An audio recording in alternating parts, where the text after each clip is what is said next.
Alright, wiring complete. Ford Ranger 2000, dalawa lang speaker, so ang daming sobrang wire. Sige, testing natin. Ngayon nakapatay.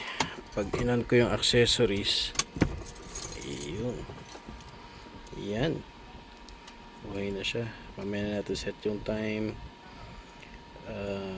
Since gamit ko yung phone pang record, mag tuner muna tayo. Iyo.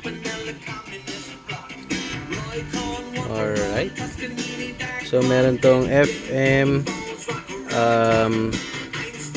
meron din siyang USB port, may 3.5mm jack, and ang pinakahinabol ko talaga dito is yung Bluetooth. Galing to sa, of course, Shopee. Yan, subok ko na to dahil ito nakakabit din sa Ford Everest natin. Yan, papalitan din natin ng Bluetooth yan. Yung Starex na doon sa kabila, yan naman naka 2 din na Bluetooth din. Okay, i-selpak ko na to. Yay, may sounds na ulit si Ranger. Yan, alright, DIY.